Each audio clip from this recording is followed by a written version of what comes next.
Diretor, bom dia. Bom dia, Patrícia. Bom dia, ouvintes. 5 scanners, 2 aparelhos de raio-x, são os novos equipamentos para combater essa prática criminosa que ainda continua, inclusive aqui no Espírito Santo, não é, diretor? Patrícia, o Detran vem se cercando de novas tecnologias, tanto para melhorar os seus serviços, como também para proteger o cidadão que se utiliza, dos serviços da habilitação e principalmente dos veículos, que são bens importantes para a maioria das famílias. No caso dos veículos, nós temos a atuação de quadrilhas de furto e roubo no Brasil inteiro. A gente reduziu a atuação aqui no estado com o cerco inteligente. Nós também fizemos na sequência a organização do setor de comércio de peças usadas, de peças reaproveitadas. Que nós chamamos de peça legal, ou seja, hoje alguém para comercializar uma peça de um veículo desmontado, ele tem que estar credenciado ao Detran, o veículo é identificado, que é desmontado, comprado no leilão, e as peças relevantes, elas são todas rastreadas, tem uma etiqueta, sobe no sistema, então a gente tem a garantia de que quem compra nesse sistema do Detran, compra com procedência. Mesmo assim, ainda circulam veículos com adulterações e veículos que acabam recepcionando peças de veículos outros roubados ou furtados, seja no Espírito Santo ou em outra parte do Brasil. O scanner, ele tem esse objetivo. As duas tecnologias são internacionais, são de ponta.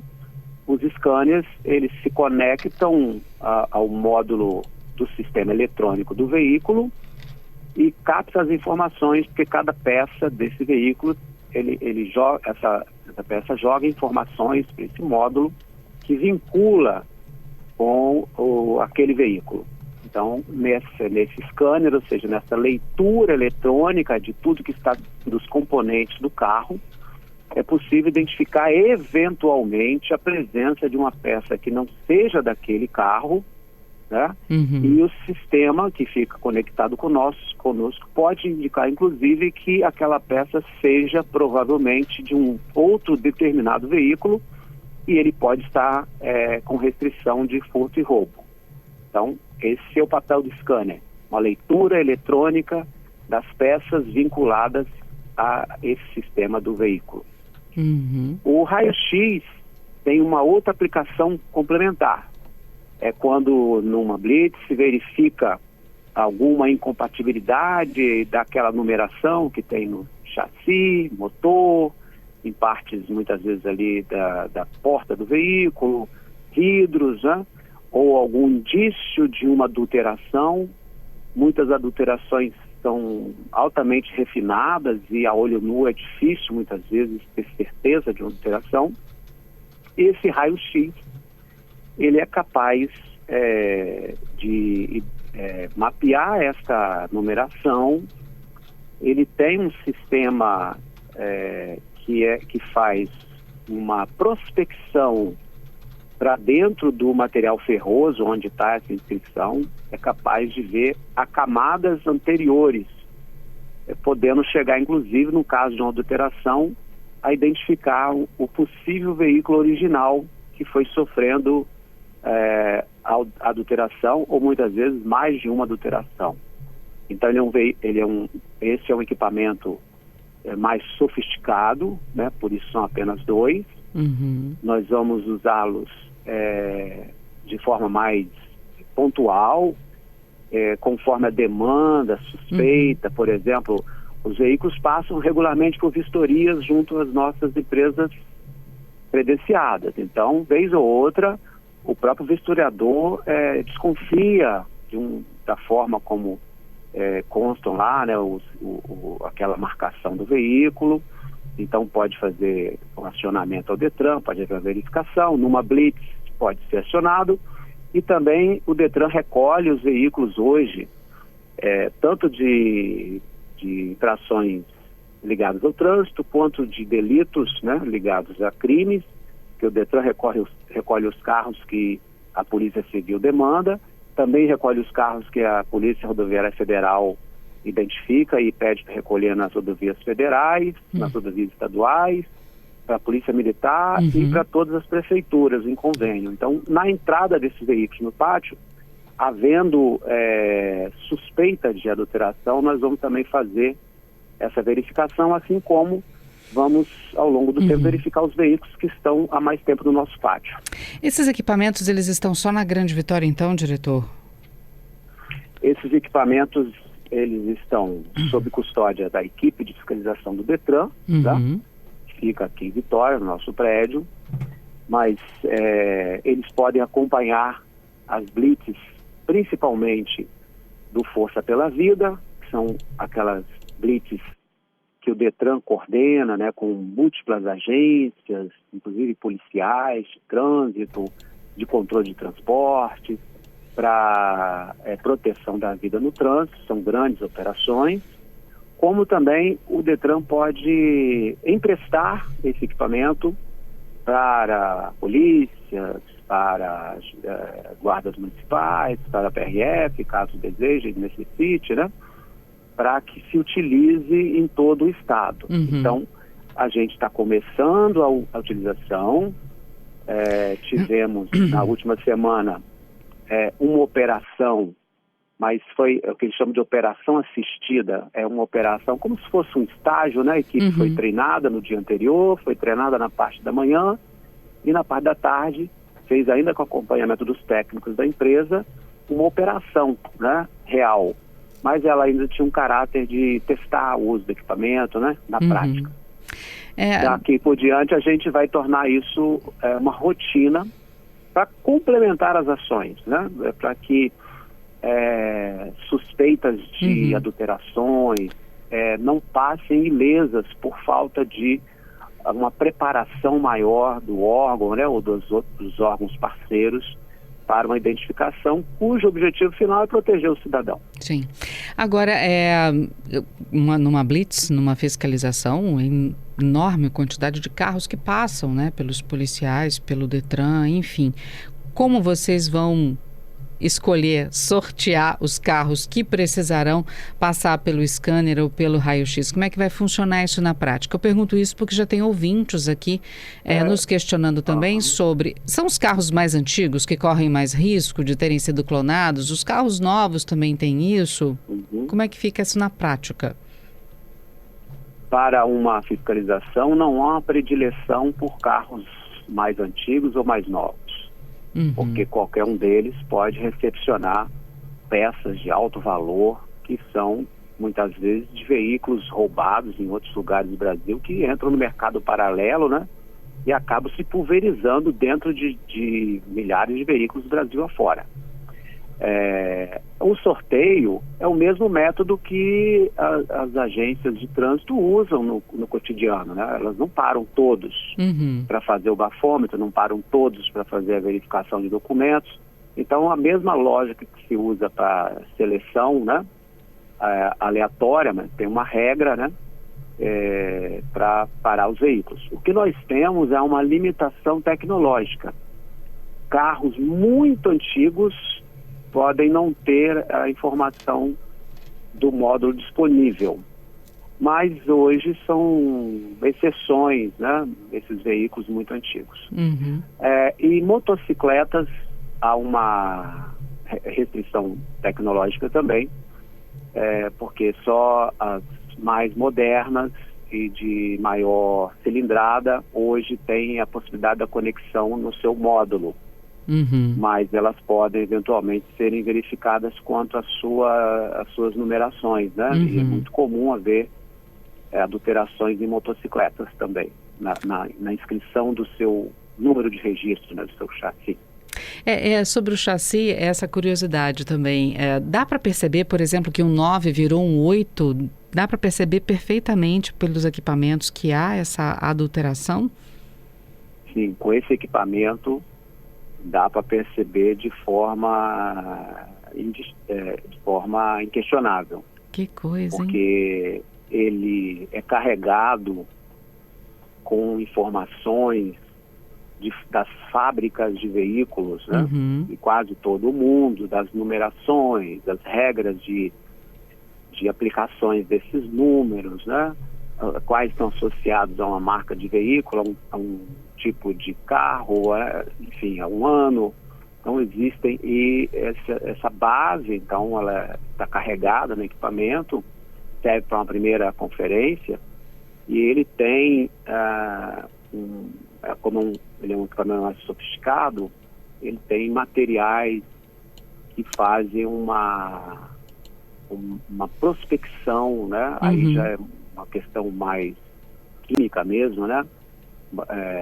Material metalográfico que é capaz de fazer uma identificação precisa se houve adulteração, e ele ainda é capaz de verificar se essa adulteração está cobrindo uma outra camada original e identificar qual seria essa camada, né, de um veículo original. Então é um equipamento muito sofisticado.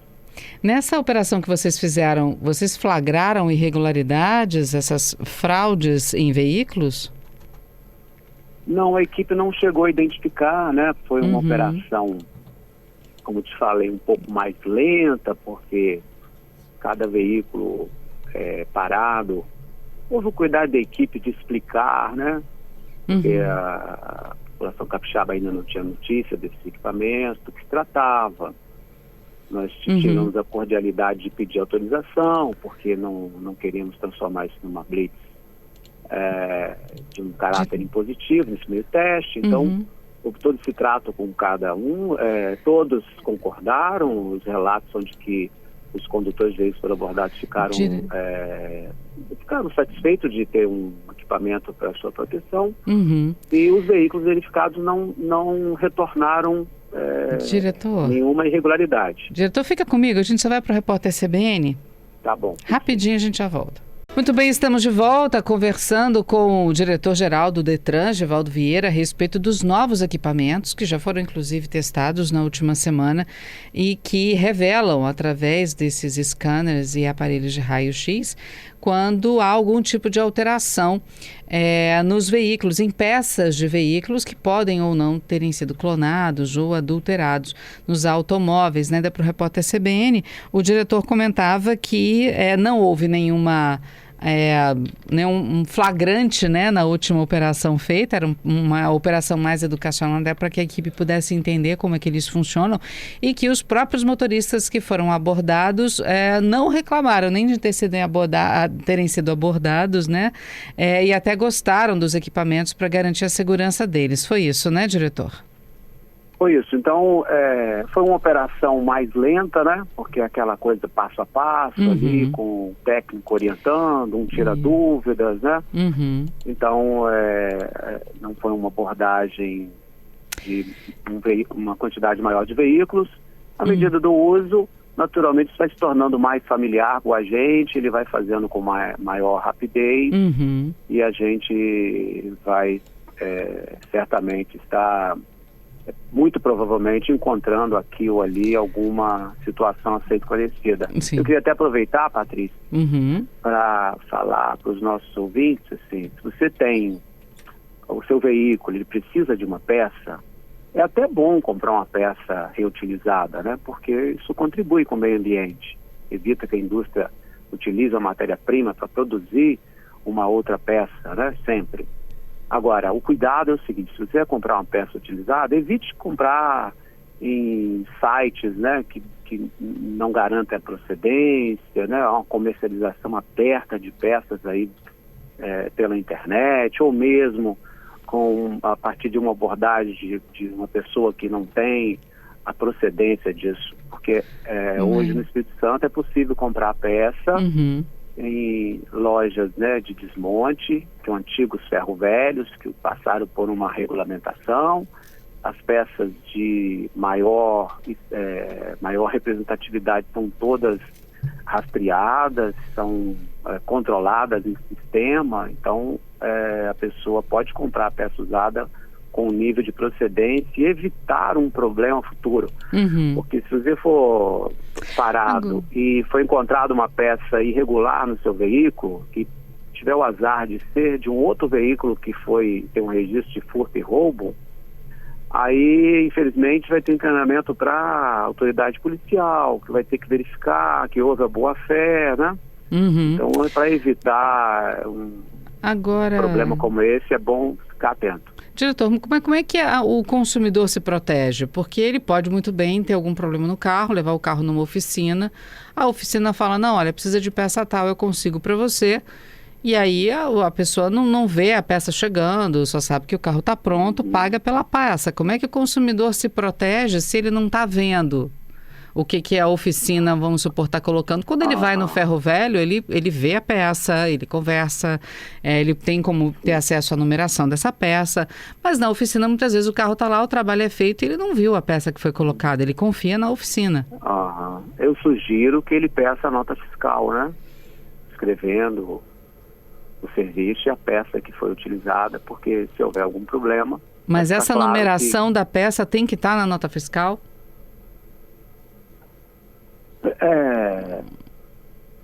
O correto, se for comprar uma peça usada, é que haja a comprovação de que ela veio de uma empresa, né? Uhum.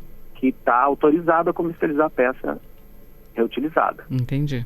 Quais peças são controladas? Não são controlados 100% dos itens do veículo. Por exemplo, a maçaneta de porta, não faz sentido controlar. Mas a caixa de marcha, né, um motor e um conjunto de peças que somam 49 itens. Estes são monitorados individualmente, vinculados ao veículo que foi desmontado, que está vinculado à forma de aquisição, leilão, né, para desmontagem, autorização, tudo isso. Mas se o cidadão fez na oficina e tem pelo menos uma nota fiscal, né, que descreve que foi substituída a peça tal, e que a oficina, né, informa que ela que colocou, o importante é o cidadão se proteger para comprovar que houve a boa-fé. Sim. Né, numa situação como essa. E o melhor é que ele veja a garantia da procedência daquela peça. Tá? Para evitar problemas futuros. Porque o que acontece é que quando a gente deixa esse comércio solto, a gente acaba alimentando o furto e roubo de veículos que se volta contra a gente mesmo. Porque a gente pode não só perder um bem numa situação como essa, mas em muitos casos resulta até em uso de violência, né? E até pessoas chegam a perder a vida numa tentativa de furto e roubo de veículo. Não é incomum.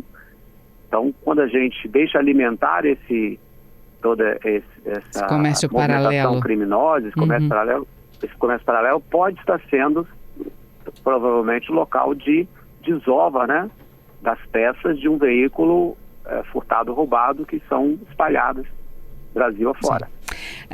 O pergunta do nosso ouvinte aqui, para a gente encerrar, diretor, o dono do carro, ele pode se voluntariar? Tipo, eu comprei meu carro, ele é um pouco mais antigo, mas eu gostaria de saber se ele está no padrão, se está tudo certo. Ele pode pedir para passar por esses equipamentos? Olha, nós não temos, a equipe de fiscalização não tem pessoal suficiente, nem equipamentos para abrir isso como um serviço, né? Mas nas próprias empresas de vistoria que nós credenciamos, há previsão de utilização de uma tecnologia de menor alcance, né, mas que evidentemente um custo muito menor, que possa fazer uma verificação inicial. Então a gente também vai trabalhar, né, posteriormente a essa entrada aqui dessa tecnologia mais potente, a gente vai cuidar para que as empresas de vistoria também façam uma verificação inicial dos módulos dentro do seu processo natural de vistoria. Isso pode proteger, porque toda vez que a gente vai adquirir um veículo, a gente tem que levar ele para passar pela vistoria. Nós vamos reforçar também esse trabalho. Diretor, obrigada por conversar conosco a respeito desses novos equipamentos. Que venham mais para a segurança do capixaba. Eu agradeço pela oportunidade e agora, com a utilização regular desses equipamentos, a gente vai noticiando aí através de vocês, da população capixaba acompanhar mais esse mecanismo aí do governo do estado, através do Detran, para proteger o cidadão aqui capixaba. Obrigado. Obrigada, diretor.